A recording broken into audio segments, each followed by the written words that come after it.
ನಮಸ್ಕಾರ ಪ್ರೀತಿಯ ವಿದ್ಯಾರ್ಥಿಗಳೇ, ನಾವು ಕಳೆದ ತರಗತಿಯಲ್ಲಿ ಹೊಸ ಮತಗಳ ಉದಯ, ಜೈನ ಧರ್ಮ ಮತ್ತು ಜೈನ ಧರ್ಮದ ತತ್ವಗಳು, ಬೌದ್ಧ ಧರ್ಮ ಮತ್ತು ಬೌದ್ಧ ಧರ್ಮದ ತತ್ವಗಳ ಕುರಿತಾಗಿ ತಿಳಿದುಕೊಂಡಿದ್ದೇವೆ.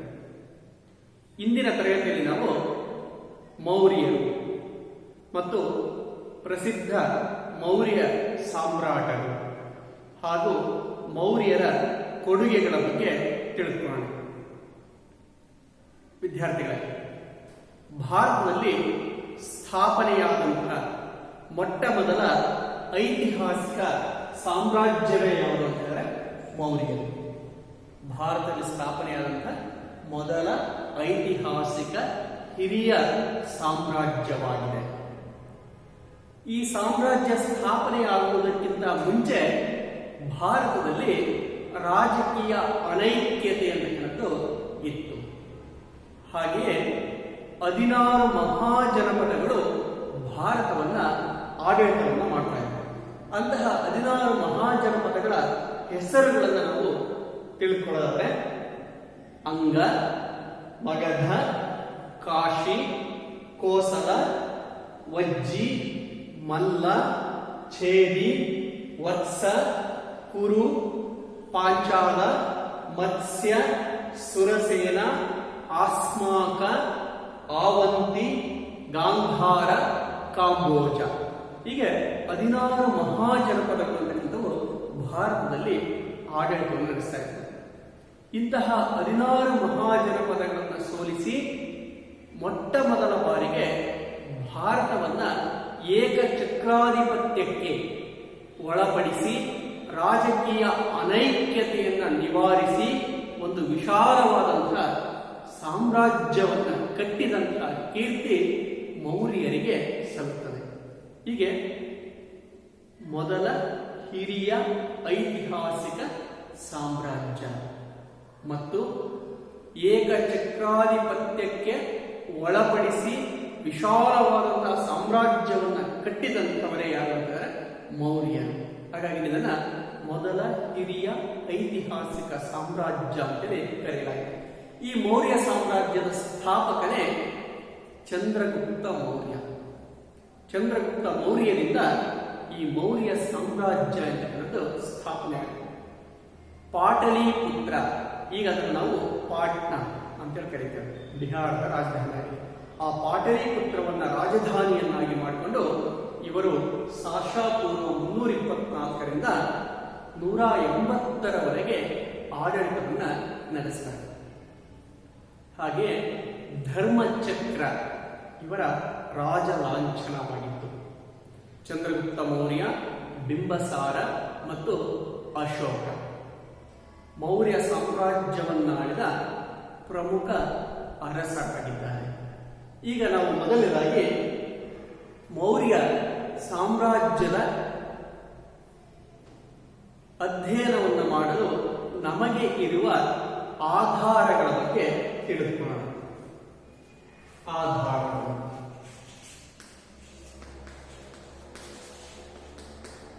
ಮೌರ್ಯ ಸಾಮ್ರಾಜ್ಯದ ಇತಿಹಾಸವನ್ನು ಅಧ್ಯಯನ ಮಾಡಲು ನಮಗೆ ಇರ್ತಕ್ಕಂಥ ಪ್ರಮುಖವಾದಂತಹ ಆಧಾರಗಳು ಅಂತಂದರೆ ಕೌಟಿಲ್ಯ ರಚಿಸಿರುವ ಅರ್ಥಶಾಸ್ತ್ರ.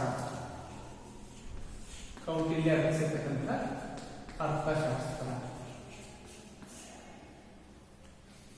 ಕೌಟಿಲ್ಯ ಚಂದ್ರಗುಪ್ತ ಮೌರ್ಯನ ಅಮಾತ್ಯ ಅಥವಾ ಪ್ರಧಾನಿಯಾಗಿರುವಂಥವನು. ಅವನು ರಚಿಸಿದಂತಹ ಶ್ರೇಷ್ಠ ಗ್ರಂಥವೇ ಯಾವುದು ಅಂತ ಹೇಳಿದ್ರೆ ಅರ್ಥಶಾಸ್ತ್ರ ಎಂಬ ಕೃತಿ. ಈ ಕೃತಿಯು ಮೌರ್ಯರ ಸಾಮ್ರಾಜ್ಯದ ಸ್ಥಾಪನೆ, ಅವರ ಆಡಳಿತ, ಆಗಿನ ಕಾಲದ ರಾಜಕೀಯ ಸ್ಥಿತಿ, ಆರ್ಥಿಕ ಸ್ಥಿತಿ ಮುಂತಾದವುಗಳನ್ನು ಕುರಿತು ನಮಗೆ ಮಾಹಿತಿ ಅನ್ನೋದನ್ನು ಒದಗಿಸುತ್ತದೆ. ಈ ಅರ್ಥಶಾಸ್ತ್ರ ಎಂಬ ಕೃತಿ ಮೈಸೂರಿನ ಓರಿಯೆಂಟಲ್ ಲೈಬ್ರರಿಯಲ್ಲಿ 1905ರಲ್ಲಿ ಪತ್ತೆಯಾಗಿದೆ. ಅದರ ವ್ಯವಸ್ಥಾಪಕರಾಗಿದ್ದಂಥ ಶ್ಯಾಮಾ ಶಾಸ್ತ್ರಿ ಅಂತಕ್ಕಂಥವರು ಇದನ್ನು ಮೊಟ್ಟ ಮೊದಲ ಬಾರಿಗೆ ಸಂಶೋಧನೆ ಅನ್ನೋದನ್ನ ಮಾಡ್ತಾರೆ. ಆ ಅರ್ಥಶಾಸ್ತ್ರ ಕೃತಿಯನ್ನು 1909ರಲ್ಲಿ ಇಂಗ್ಲಿಷ್ಗೆ ಅನುವಾದವನ್ನು ಮಾಡಿ ಅದರ ಪ್ರಕಟಣೆ ಅನ್ನೋದನ್ನ ಮಾಡ್ತಾರೆ. ಆ ಗ್ರಂಥ ಶೋಧ ಆದ ನಂತರ ಮೌರ್ಯರ ಇತಿಹಾಸದ ಮೇಲೆ ಬೆಳಕನ್ನು ಚೆಲ್ಲಲಿಕ್ಕೆ ಸಾಧ್ಯವಾಯಿತು. ಈಗ ಮೌರ್ಯರ ಇತಿಹಾಸವನ್ನು ತಿಳಿಲಿಕ್ಕೆ ನಮಗೆ ಇರ್ತಕ್ಕಂಥ ಬಹುಮುಖ್ಯವಾದಂತಹ ಆಧಾರ ಯಾವುದು ಅಂತಂದ್ರೆ ಕೌಟಿಲ್ಯ ರಚಿಸಿರ್ತಕ್ಕಂತಹ ಅರ್ಥಶಾಸ್ತ್ರ. ಇನ್ನು ಎರಡನೇದು ಮೆಗಾಸ್ತನೀಸನ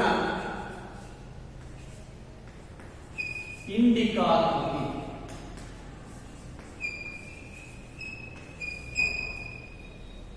ಮೆಗಾಸ್ತನೀಸ್ ಅಂತಂದ್ರು ಸೆಲುಕಸ್ ಗ್ರೀಕರ ಭಾರತದ ವಾಯು ಭಾಗದ ಪ್ರತಿನಿಧಿಯಾಗಿ ಆಳ್ವಿಕೆ ಮಾಡ್ತಾ ಇದ್ದಂತಹ ಗ್ರೀಕ್ ದೇಶದ ಸೆಲುಕಸ್ಸನ ರಾಯಭಾರಿ, ಗ್ರೀಕ್ ರಾಯಭಾರಿ. ಇವನು ರಚಿಸಿದಂತಹ ಗ್ರಂಥವೇ ಇಂಡಿಕಾ ಎಂಬ. ಈ ಇಂಡಿಕಾ ಎಂಬ ಕೃತಿಯು ಮೌರ್ಯರ ಇತಿಹಾಸದ ಮೇಲೆ ಬೆಳಕನ್ನು ಚೆಲ್ಲುತ್ತೆ. ಅದರಲ್ಲೂ ವಿಶೇಷವಾಗಿ ಪಾಟಲಿಪುತ್ರದ ನಗರಾಡಳಿತದ ವಿವರವಾದಂತಹ ಮಾಹಿತಿಯನ್ನ ಈ ಗ್ರಂಥದಲ್ಲಿ ನಾವು ಕಾಣಬಹುದು.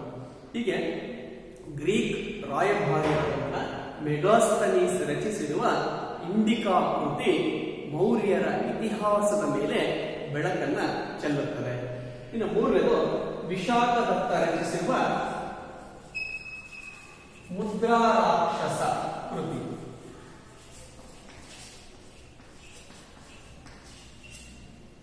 ವಿಶಾಖದತ್ತ ರಚಿಸಿರ್ತಕ್ಕಂತಹ ಮುದ್ರಾರಾಕ್ಷಸ ಎಂಬ ಕೃತಿ ಮೌರ್ಯ ಸಾಮ್ರಾಜ್ಯದ ಸ್ಥಾಪನೆಯ ಬಗ್ಗೆ ನಮಗೆ ಅನೇಕ ಮಾಹಿತಿಗಳನ್ನು ಒದಗಿಸುತ್ತದೆ. ಹಾಗಾಗಿ ಈ ವಿಶಾಖದತ್ತನ ಮುದ್ರಾರಾಕ್ಷಸ ಕೃತಿಯಿಂದಲೂ ಸಹ ನಾವು ಮೌರ್ಯರ ಇತಿಹಾಸವನ್ನ ತಿಳಿಯಬಹುದಾಗಿದೆ. ಇನ್ನು ಅಶೋಕ ರಚಿಸಿರುವ ಶಾಸನಗಳು. ಅಶೋಕನ ಶಾಸನಗಳು. ಅಶೋಕ ಸಾವಿರಾರು ಶಾಸನಗಳನ್ನ ರಚನೆಯನ್ನ ಮಾಡ್ತಾನೆ. ಆ ಶಾಸನಗಳ ಅನೇಕ ವಿಧಗಳು ಅಂತಕ್ಕಂಥವಿದ್ದಾವೆ. ಕರ್ನಾಟಕದಲ್ಲಿಯೂ ಸಹ ಅಶೋಕನ ಶಾಸನಗಳು ಅಂತಕ್ಕಂಥವು ದೊರೆತಿವೆ. ಆ ಅಶೋಕನ ಸಾಧನೆಗಳನ್ನು ಮಾಡಬೇಕಾದ್ರೆ ಅವನ ಶಾಸನಗಳ ಕುರಿತಾಗಿ ನಾನು ಮಾಹಿತಿ ಅನ್ನೋದನ್ನ ನೀಡ್ತೇನೆ.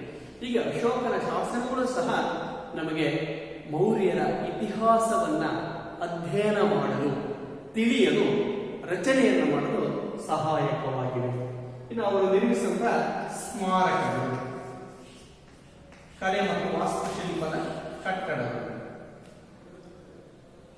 ಈ ಸ್ಮಾರಕಗಳು ಸಹ ಮೌರ್ಯರ ಇತಿಹಾಸದ ಮೇಲೆ ಬೆಳಕನ್ನು ಚೆಲ್ಲುತ್ತವೆ.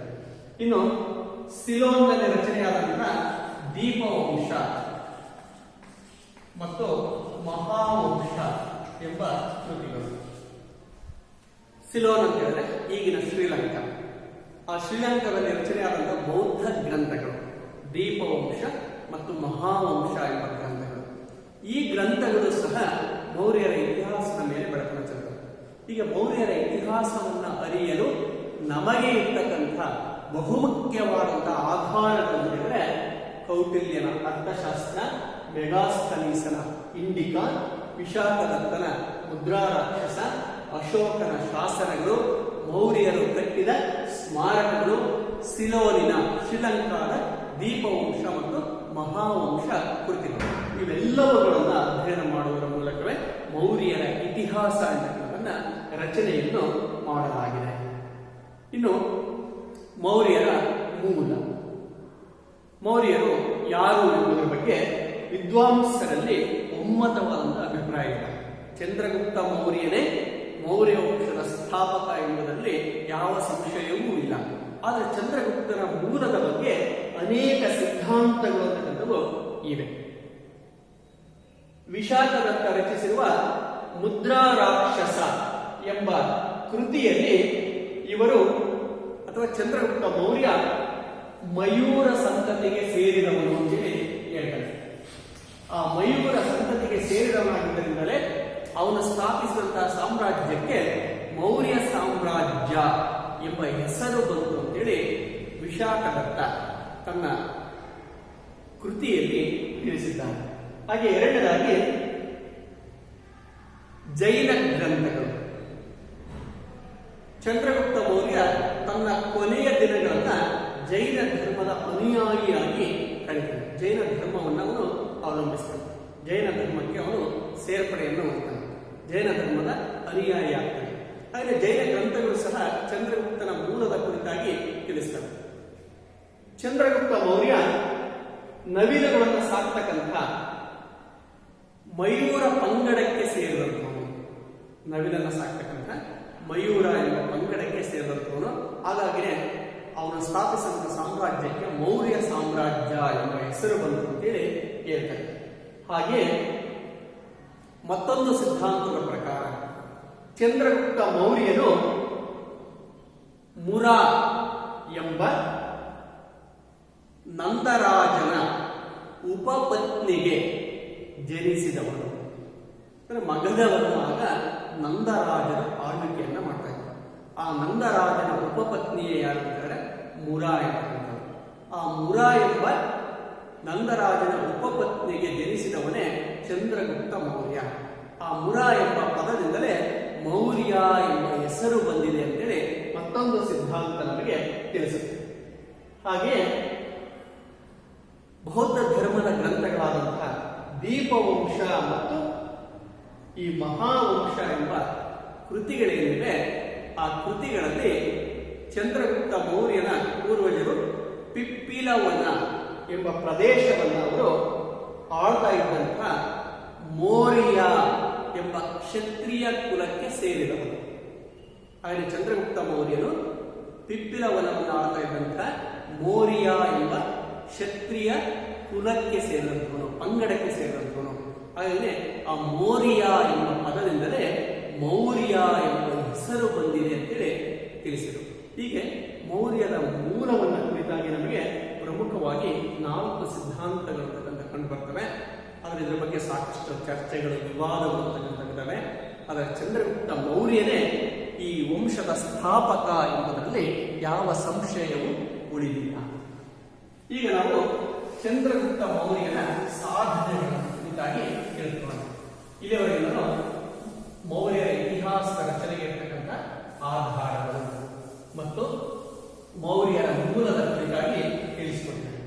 ಈಗ ಮೌರ್ಯ ವಂಶದ ಸ್ಥಾಪಕನಾದಂತಹ ಚಂದ್ರಗುಪ್ತ ಮೌರ್ಯನ ಸಾಧನೆಗಳ ಬಗ್ಗೆ ತಿಳ್ಕೊಳ್ಳೋಣ.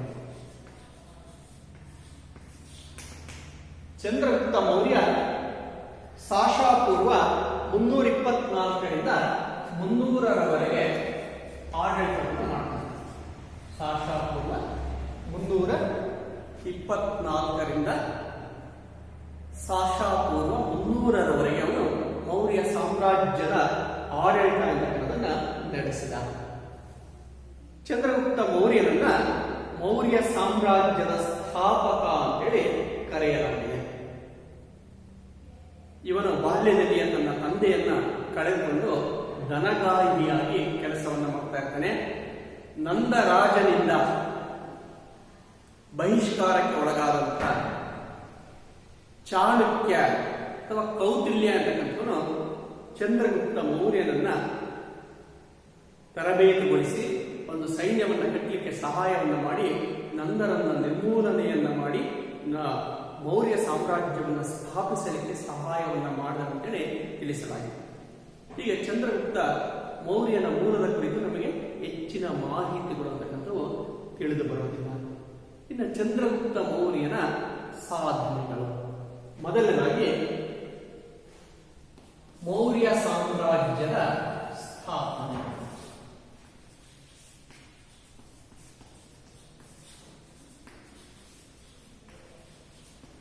ಮೌರ್ಯ ಸಾಮ್ರಾಜ್ಯದ ಸ್ಥಾಪನೆ. ಚಂದ್ರಗುಪ್ತ ಮೌರ್ಯನನ್ನ ನಂದರಾಜನ ಆಸ್ಥಾನದಲ್ಲಿ ಕಾರ್ಯವನ್ನು ನಿರ್ವಹಿಸ್ತಾ ಇದ್ದಂತ ಕೌಟಿಲ್ಯ ನಂದರಾಜನಿಂದ ಅವಮಾನಿತನಾಗಿ ಅವನು ಆಸ್ಥಾನದಿಂದ ಹೊರದೂಡಲ್ಪಡ್ತಾನೆ.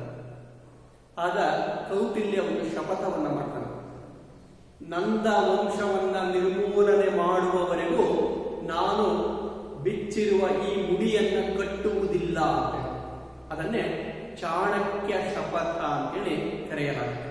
ಹೀಗೆ ನಂದರಾಜನಿಂದ ಅವಮಾನಿತನಾದ ನಂತರ ಕೌಟಿಲ್ಯ ಅಲ್ಲಿಂದ ಹೊರಬರ್ತಾನೆ. ಹೊರಬಂದಾಗ ಅವನು ಚಂದ್ರಗುಪ್ತನನ್ನ ನೋಡ್ತಾನೆ.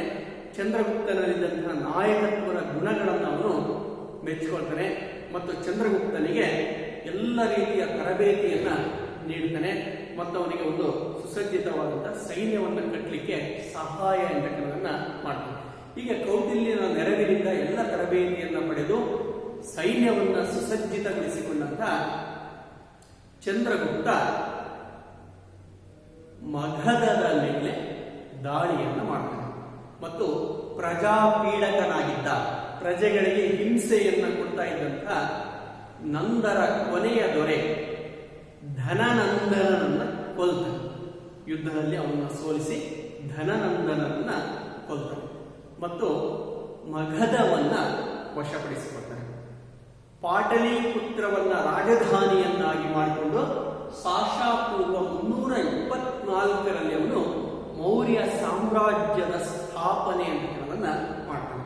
ಹೀಗೆ ಚಂದ್ರಗುಪ್ತ ಮೌರ್ಯನ ಮೊದಲ ಸಾಧನೆ ಅಂತ ಹೇಳಿದ್ರೆ ನಂದರ ಕೊನೆಯ ದೊರೆ ಪ್ರಜಾಪೀಡಕನಾಗಿದ್ದಂಥ ಧನನಂದನನ್ನ ಸೋಲಿಸಿ ಅವನನ್ನ ಕೊಂದು ಕೌಟಿಲ್ಯನ ಸಹಾಯದಿಂದ ಮೌರ್ಯ ವಂಶವನ್ನ ಸಾಶಾಪೂರ್ವ 324ರಲ್ಲಿ ಸ್ಥಾಪನೆಯನ್ನ ಮಾಡಿದ. ಇದು ಚಂದ್ರಗುಪ್ತ ಮೌರ್ಯನ ಮೊದಲ ಸಾಧನೆಯಾಗಿದೆ. ಹೀಗೆ ಚಂದ್ರಗುಪ್ತ ಮೌರ್ಯನಿಂದಲೇ ಮೌರ್ಯ ಸಾಮ್ರಾಜ್ಯದ ಸ್ಥಾಪನೆ ಅಂತಕ್ಕಂಥದ್ದು ಆಯಿತು. ಇನ್ನು ಅವನ ಎರಡನೆಯ ಸಾಧನೆ ಮಗಧ, ಪಂಜಾಬ್ ಮತ್ತು ಮಗಧಗಳ ವಶ.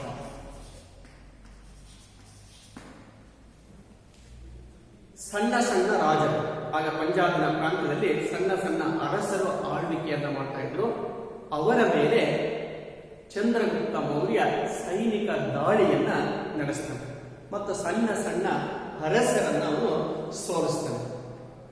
ಆನಂತರ ಅವನು ಮಗಧದ ಮೇಲೆ ದಾಳಿಯನ್ನು ಮಾಡ್ತಾನೆ. ಈಗಾಗಲೇ ಅವನು ಪಾಟಲಿಪುತ್ರವನ್ನು ವಶಪಡಿಸಿಕೊಂಡಿದ್ದ. ಇನ್ನುಳಿದಂತಹ ಭಾಗಗಳನ್ನು, ಮಗಧದ ಭೂಭಾಗಗಳನ್ನು ಅವನು ವಶಪಡಿಸಿಕೊಳ್ತಾನೆ ಮತ್ತು ಮಹಾಜನಪದಗಳೇನಿತ್ತು ಅವುಗಳ ಮೇಲೂ ಒಂದು ದಾಳಿಯನ್ನು ಮಾಡಿ ಮೌರ್ಯ ಸಾಮ್ರಾಜ್ಯವನ್ನು ವಿಸ್ತರಿಸತಕ್ಕಂತಹ ಕೆಲಸವನ್ನ ಮಾಡಿದ. ಹೀಗೆ ಚಂದ್ರಗುಪ್ತ ಮೌರ್ಯ ಪಂಜಾಬ್ ಮತ್ತು ಮಗಧಗಳನ್ನು ವಶಪಡಿಸಿಕೊಳ್ಳುವುದರ ಮೂಲಕ ವಿಶಾಲವಾದಂತಹ ಸಾಮ್ರಾಜ್ಯದ ಸ್ಥಾಪನೆ ಅಂತಕ್ಕಂಥದ್ದನ್ನ ಮಾಡಿದ. ಇದು ಅವನ ಎರಡನೆಯ ಪ್ರಮುಖವಾದಂತಹ ಸಾಧನೆಯಾಗಿತ್ತು. ಇನ್ನು ಮೂರನೇದಾಗಿ ಸೆಲೂಕಸ್ನೊಡನೆ ಕದನ.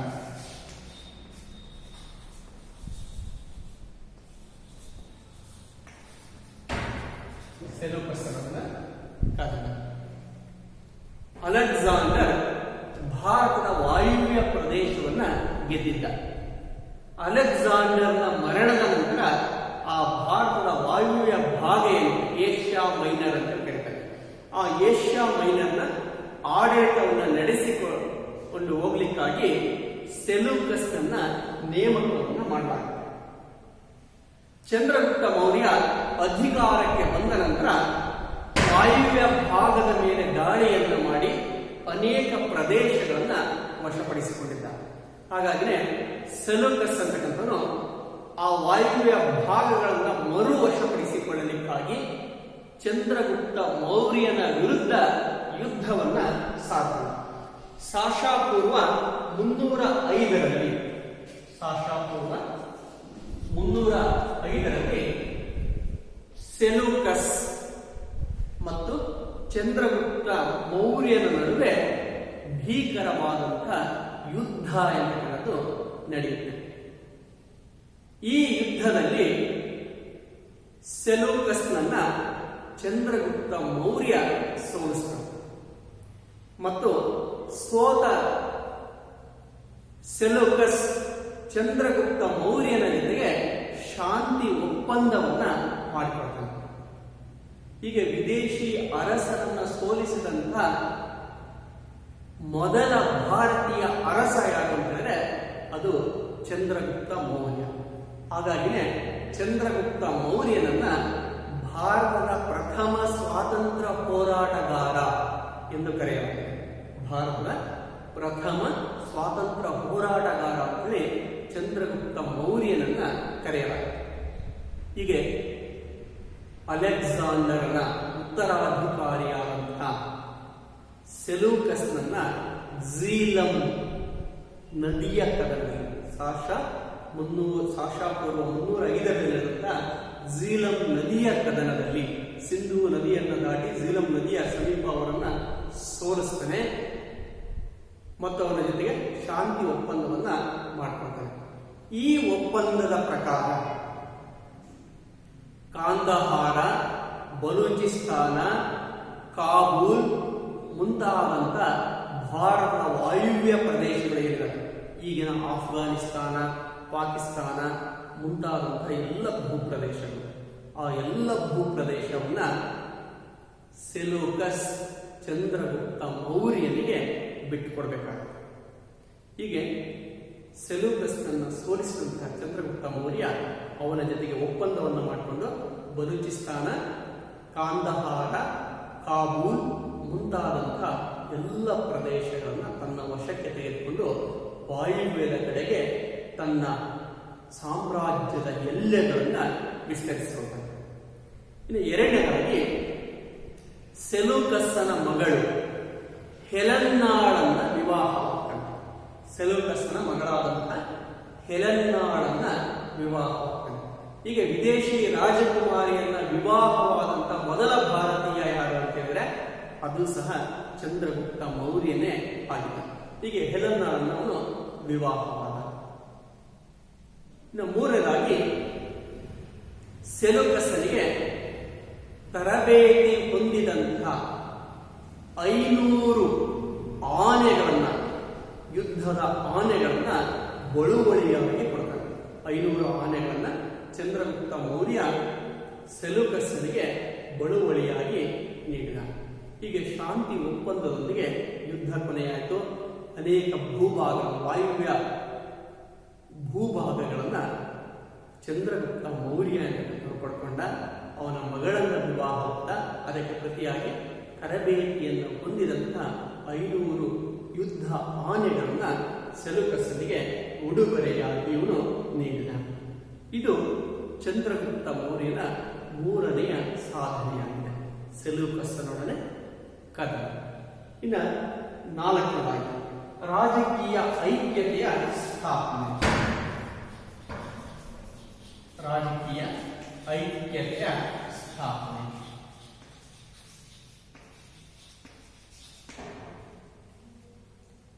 ಚಂದ್ರಗುಪ್ತ ಮೌರ್ಯ ಅಧಿಕಾರಕ್ಕೆ ಬರುವುದಕ್ಕಿಂತ ಮುಂಚೆ ಭಾರತದಲ್ಲಿ ರಾಜಕೀಯ ಅನೈಕ್ಯತೆ ಅನ್ನೋದು ಇತ್ತು. ಭಾರತವನ್ನು ಅನೇಕ ಸಣ್ಣ ಸಣ್ಣ ಅರಸರುಗಳು ಆಳ್ವಿಕೆ ಅನ್ನೋದನ್ನ ಮಾಡ್ತಾ ಇದ್ರು. ಇವನು ಆ ಎಲ್ಲ ರಾಜರುಗಳನ್ನು ಸೋಲಿಸುವುದರ ಮೂಲಕ, ಏಕಚಕ್ರಾಧಿಪತ್ಯಕ್ಕೆ ಒಳಪಡಿಸುವುದರ ಮೂಲಕ ವಿಶಾಲವಾದಂತಹ ಸಾಮ್ರಾಜ್ಯವನ್ನು ಸ್ಥಾಪನೆಯನ್ನು ಮಾಡ್ತಾನೆ. ಅಷ್ಟೇ ಅಲ್ಲ, ಕೌಟಿಲ್ಯನ ನೆರವಿನಿಂದ ಉತ್ತಮ ಆಡಳಿತ ಅವನು ರೂಪಿಸ್ತಾನೆ ಮತ್ತು ಭಾರತದಲ್ಲಿ ಒಂದು ವಿಶಾಲವಾದಂತಹ ಸಾಮ್ರಾಜ್ಯ ಸ್ಥಾಪನೆಗೆ ಕಾರಣನಾಗ್ತಾನೆ. ಅಷ್ಟೇ ಅಲ್ಲ, ಭಾರತದಲ್ಲಿ ರಾಜಕೀಯ ಐಕ್ಯತೆಯನ್ನು ಸ್ಥಾಪಿಸ್ತಾನೆ. ಹಾಗಾಗಿ ನಾನು ಆರಂಭದಲ್ಲಿ ಹೇಳಿದೆ, ಭಾರತದ ಮೊದಲ ಹಿರಿಯ ಐತಿಹಾಸಿಕ ಸಾಮ್ರಾಜ್ಯ ಯಾವುದಾಯಿತು ಅಂತ ಹೇಳಿದ್ರೆ ಅದು ಮೌರ್ಯ ಸಾಮ್ರಾಜ್ಯವಾಗಿತ್ತು. ಅಂಥ ಹಿರಿಯ ಐತಿಹಾಸಿಕ ಸಾಮ್ರಾಜ್ಯವನ್ನ ಕಟ್ಟಿದಂತಹ ವ್ಯಕ್ತಿ ಯಾರು ಅಂತಂದ್ರೆ ಚಂದ್ರಗುಪ್ತ ಮೌರ್ಯ. ಆ ಸಾಮ್ರಾಜ್ಯ ಸ್ಥಾಪನೆ ಆಗಿದ್ದರಿಂದಾಗಿಯೇ ಭಾರತದಲ್ಲಿ ರಾಜಕೀಯ ಐಕ್ಯತೆ ಎನ್ನುವುದು ಸ್ಥಾಪನೆಯಾಯಿತು. ಇವರು ಜಾರಿಗೆ ತಂದಂತಹ ಆಡಳಿತ ಪದ್ಧತಿ ಏನಿದೆ ಅದು ಮುಂದೆ ಅನೇಕ ರಾಜವಂಶಗಳಿಗೆ ಮಾದರಿಯಾಗುತ್ತೆ ಮತ್ತು ಭಾರತದಲ್ಲಿ ಒಂದು ಉತ್ತಮ ಆಡಳಿತ ವ್ಯವಸ್ಥೆ ಜಾರಿಗೆ ಬರಲಿಕ್ಕೆ ಇವರು ಕಾರಣರಾಗ್ತಾರೆ. ಹೀಗೆ ರಾಜಕೀಯ ಐಕ್ಯತೆಯನ್ನ ಸ್ಥಾಪನೆಯನ್ನ ಮಾಡಿ ರಾಜಕೀಯ ಅರಾಜಕತೆಯನ್ನ ನಿವಾರಿಸುವಂತಹ ಕೀರ್ತಿ ಚಂದ್ರಗುಪ್ತ ಮೌರ್ಯನಿಗೆ ಸಲ್ಲುತ್ತದೆ. ಇನ್ನು 5ನೇದಾಗಿ ಚಂದ್ರಗುಪ್ತ ಮೌರ್ಯನ ಕೊನೆಯ ದಿನಗಳು.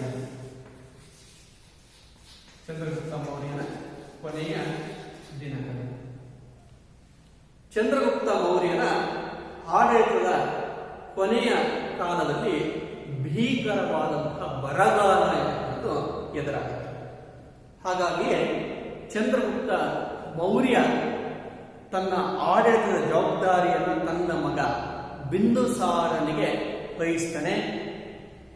ಭದ್ರಬಾಹು ಎಂಬ ಜೈನ ಯತಿಯ ಪ್ರಭಾವದಿಂದಾಗಿ ಜೈನ ಧರ್ಮದ ಅನುಯಾಯಿ ಆಗ್ತಾನೆ ಮತ್ತು ಅವನು ಪಾಟಲಿಪುತ್ರವನ್ನು ತೊರೆದು ಕರ್ನಾಟಕದ ಶ್ರವಣಬೆಳಗೊಳಕ್ಕೆ ಬಂದು ನೆಲೆಸ್ತಾನೆ. ಭದ್ರಬಾಹು ಮತ್ತು ಅಸಂಖ್ಯಾತ ಅನುಯಾಯಿಗಳ ಜೊತೆಗೆ ಅವನು ಕರ್ನಾಟಕದ ಶ್ರವಣಬೆಳಗೊಳಕ್ಕೆ ಬಂದು ನೆಲೆಸ್ತಾನೆ. ಅಲ್ಲಿಯೇ ಅವನು ಸಲ್ಲೇಖನ ವ್ರತ, ಜೈನ ಧರ್ಮದ ಸಂಪ್ರದಾಯದಂತೆ ಸಲ್ಲೇಖನ ವ್ರತವನ್ನ ಆಚರಿಸಿ ಸಾಶ ಪೂರ್ವ 300ರಲ್ಲಿ ಅವನು ದೇಹ ತ್ಯಾಗವನ್ನು ಮಾಡ್ತಾನೆ. ಅವನು ನೆಲೆಸಿದಂತಹ ಪರ್ವತ, ಶ್ರವಣಬೆಳಗೊಳದ ಅವನು ನೆಲೆಸಿದಂತಹ ಪರ್ವತವನ್ನ ಇಂದಿಗೂ ಸಹ ಚಂದ್ರಗಿರಿ ಪರ್ವತ ಅಂತಲೇ ಕರೆಯಲಾಗುತ್ತೆ. ಅವನು ಅಲ್ಲಿ ನಿರ್ಮಿಸಿದಂತಹ ಜೈನ ಮಂದಿರವನ್ನ ಚಂದ್ರಗುಪ್ತ ಬಸದಿ ಅಂತಲೇ ಕರೆಯಲಾಗುತ್ತೆ. ಈಗ ತನ್ನ ಕೊನೆಯ ದಿನಗಳಲ್ಲಿ ಎದುರಾದಂತಹ ಭೀಕರ ಬರಗಾಲದಿಂದ ನೊಂದಂತಹ ಚಂದ್ರಗುಪ್ತ ಮೌರ್ಯ ತನ್ನ ಅಧಿಕಾರವನ್ನು ತನ್ನ ಮಗ ಬಿಂದುಸಾರನಿಗೆ ವಹಿಸಿ ದಕ್ಷಿಣದ ಶ್ರವಣಬೆಳಗೊಳಕ್ಕೆ, ಕರ್ನಾಟಕದ ಶ್ರವಣಬೆಳಗೊಳಕ್ಕೆ ಬಂದು ಚಂದ್ರಗಿರಿ ಪರ್ವತದಲ್ಲಿ ನೆಲೆಸಿ ಸಲ್ಲೇಖನ ವ್ರತವನ್ನ ಆಚರಣೆಯನ್ನ ಮಾಡಿ ಸಾಶಾ ಪೂರ್ವ 300ರಲ್ಲಿ ಅವನು ದೇಹವನ್ನು ತ್ಯಜಿಸ್ತಾನೆ. ಇದಿಷ್ಟು ಚಂದ್ರಗುಪ್ತ ಮೌರ್ಯನ ಸಾಧನೆಗಳು. ಇವನ ಕುರಿತಾಗಿ ನಿಮಗೆ ಪರೀಕ್ಷೆಯಲ್ಲಿ 5 ಅಂಕದ ಪ್ರಶ್ನೆಯನ್ನು ಕೇಳ್ತಾರೆ. ಚಂದ್ರಗುಪ್ತ ಮೌರ್ಯನ ಸಾಧನೆಗಳನ್ನು ವಿವರಿಸಿದೆ. 5 ಸಾಧನೆಗಳಿವೆ. ಮೊದಲನೇದಾಗಿ ಮೌರ್ಯ ಸಾಮ್ರಾಜ್ಯದ ಸ್ಥಾಪನೆ. ಹೇಗೆ ಅವನು ಕೌಟಿಲ್ಯನ ಸಹಾಯವನ್ನು ಪಡೆದು ನಂದರ ಕೊನೆಯ ದೊರೆ ಧನನಂದನನ್ನ ಯುದ್ಧದಲ್ಲಿ ಸೋಲಿಸಿ ಕೊಂದು ಮೌರ್ಯ ಸಾಮ್ರಾಜ್ಯವನ್ನು ಸ್ಥಾಪಿಸಿದ ಅಂತೇಳಿ ಬರೀಬೇಕು. ಆನಂತರ ಪಂಜಾಬ್ ಮತ್ತು ಮಗಧಗಳ ವಶ, ಸಣ್ಣ ಸಣ್ಣ ಅರಸರನ್ನು ಸೋಲಿಸಿ ತನ್ನ ಸಾಮ್ರಾಜ್ಯದ ವಿಸ್ತರಣೆಯನ್ನು ಅವನು ಹೇಗೆ ಮಾಡಿದ ಅಂತ ಬರೀಬೇಕು. ಇನ್ನು 3ನೇದಾಗಿ ಅಲೆಕ್ಸಾಂಡರ್ನ ಉತ್ತರಾಧಿಕಾರಿ, ಏಷ್ಯಾ ಮೈನರ್ನ ಆಳ್ತಾ ಇದ್ದಂಥ ಗ್ರೀಕ್ ಅರಸ ಸೆಲೂಕಸ್ನನ್ನ ಸೋಲಿಸಿ ಅವನ ಜೊತೆ ಒಪ್ಪಂದವನ್ನು ಮಾಡಿಕೊಂಡ. ಆ ಒಪ್ಪಂದದ ಪ್ರಮುಖ ಅಂಶಗಳನ್ನು ಬರೀಬೇಕು. ಆನಂತರ ಭಾರತದಲ್ಲಿದ್ದ ರಾಜಕೀಯ ಅನೈಕ್ಯತೆಯನ್ನು ನಿವಾರಣೆಯನ್ನು ಮಾಡಿ ಹೇಗೆ ಭಾರತದಲ್ಲಿ ರಾಜಕೀಯ ಐಕ್ಯತೆಯನ್ನು ಚಂದ್ರಗುಪ್ತ ಮೌರ್ಯ ಸ್ಥಾಪನೆಯನ್ನು ಮಾಡಿದ ಅಂತ ಬರೀಬೇಕು. ಮತ್ತು ಅವನು ತನ್ನ ಕೊನೆಯ ದಿನಗಳನ್ನ ಎಲ್ಲಿ ಹೇಗೆ ಕಳೆದ, ಹೇಗೆ ತನ್ನ ಅಂತ್ಯವನ್ನು ತಂದುಕೊಂಡ ಅಂತೇಳಿ ಈ 5 ಅಂಶಗಳನ್ನ ನೀವು ಪರೀಕ್ಷೆಯಲ್ಲಿ ಬರೀಬೇಕಾಗುತ್ತೆ. 5 ಅಂಕಕ್ಕೆ ನಿಮಗೆ ಪ್ರಮುಖವಾಗಿ ಪ್ರಶ್ನೆಯನ್ನು ಕೇಳ್ತಾರೆ. ಹಾಗಾದರೆ ಚಂದ್ರಗುಪ್ತ ಮೌರ್ಯನ ಸಾಧನೆಗಳನ್ನು ನೀವು ಚೆನ್ನಾಗಿ ಅಧ್ಯಯನವನ್ನ ಮಾಡಿ. ಚಂದ್ರಗುಪ್ತ ಮೌರ್ಯನ ನಂತರ ಅವನ ಮಗ ಬಿಂದುಸಾರ ಅಧಿಕಾರಕ್ಕೆ ಬರ್ತಾನೆ. ಚಂದ್ರಗುಪ್ತ ಮೌರ್ಯನ ನಂತರ ಅವನ ಮಗ ಬಿಂದುಸಾರ ಅಧಿಕಾರಕ್ಕೆ ಬಂದ. ಇವನು ಸಾಶಾ ಪೂರ್ವ 300ರಿಂದ 273ರವರೆಗೆ ಆಡಳಿತವನ್ನು ಮಾಡ್ತಾನೆ. ಸಾಶಾ ಪೂರ್ವ 300ರಿಂದ 273ರವರೆಗೆ ಇವನ ಆಡಳಿತವನ್ನ ಮಾಡ್ತಾನೆ. ಆದರೆ ಇವನ ಆಡಳಿತದ ಬಗ್ಗೆ ನಮಗೆ ಹೆಚ್ಚಿನ ಮಾಹಿತಿ ಅಂತಕ್ಕಂಥದ್ದು ಯಾವ ಕೃತಿಗಳಿಂದಾಗಲಿ ದೊರೆತಿಲ್ಲ. ಇವನ ಆಡಳಿತ ಕಾಲದಲ್ಲಿ ಅಂತಹ ಮಹತ್ವಪೂರ್ಣವಾದಂತಹ ಯಾವ ಘಟನಾವಳಿಗಳು ಅಂತಕ್ಕಂಥವು ಜರುಗಲಿಲ್ಲ. ಈಗ ಚಂದ್ರಗುಪ್ತ ಮೌರ್ಯನ ನಂತರ ಅವನ ಮಗನಾದಂತಹ ಬಿಂದುಸಾರ ಸಾಶಾ ಪೂರ್ವ 300ರಿಂದ 273ರವರೆಗೆ ಆಡಳಿತವನ್ನು ಮಾಡ್ತಾನೆ. ಆದರೆ ಅವನ ಆಡಳಿತದ ಬಗ್ಗೆ ನಮಗೆ ಹೆಚ್ಚಿನ ಮಾಹಿತಿ, ದಾಖಲೆಗಳು ಅಂತಕ್ಕಂಥವು ದೊರೆತಿಲ್ಲ. ಇನ್ನು ಬಿಂದುಸಾರನ ನಂತರ ಅವನ ಮಗ ಅಶೋಕ ಅಧಿಕಾರಕ್ಕೆ ಬರ್ತಾನೆ. ಮೌರ್ಯ ಅರಸರಲ್ಲಿಯೇ ಶ್ರೇಷ್ಠನಾದಂಥವನು ಮತ್ತು ಭಾರತವನ್ನು ಆಳಿದ ಅರಸರಲ್ಲಿಯೇ ಶ್ರೇಷ್ಠನಾದಂಥವನು ಯಾರು ಅಂತ ಹೇಳಿದ್ರೆ ಅದು ಅಶೋಕ ಮಹಾಶಯ. ಭಾರತದ ಇತಿಹಾಸದಲ್ಲಿ ನಾವು ಇಬ್ಬರನ್ನ ಮಾತ್ರ the great rulers of India ಅಂತ ಕರೀತಾರೆ. ಒಬ್ಬ ಮೌರ್ಯ ಸಾಮ್ರಾಜ್ಯದ ಅಶೋಕ ಚಕ್ರವರ್ತಿ, ಮತ್ತೊಬ್ಬ ಮೊಘಲ್ ಸಾಮ್ರಾಜ್ಯದ ಅಕ್ಬರ್ ಚಕ್ರವರ್ತಿ ಬಾದ್ಶಾ. ಅವರಿಬ್ಬರನ್ನು ಮಾತ್ರ ಮಹಾಶಯರು ಅಂತೇಳಿ ಕರೆಯಲಾಗಿದೆ. ಮುಂದಿನ ತರಗತಿಯಲ್ಲಿ ನಾವು ಅಶೋಕನ ಜೀವನ ಮತ್ತು ಅಶೋಕನ ಸಾಧನೆಗಳ ಬಗ್ಗೆ ತಿಳಿದುಕೊಳ್ಳೋಣ. ಅವನ ಬಗ್ಗೆ ನಿಮಗೆ 10 ಅಂಕದ ಪ್ರಮುಖವಾದಂತಹ ಪ್ರಶ್ನೆ ಅಂತ ಕಂಡುಕೊಳ್ಳಿ. ಅಶೋಕನ ಜೀವನ ಮತ್ತು ಸಾಧನೆಗಳನ್ನು ವಿವರಿಸಿ ಅಂತೇಳಿ ನಾನು ಮುಂದಿನ ತರಗತಿಯಲ್ಲಿ ಅದನ್ನು ನಿಮಗೆ ತಿಳಿಸಿಕೊಡ್ತೇನೆ. ಎಲ್ಲರಿಗೂ ನಮಸ್ಕಾರ.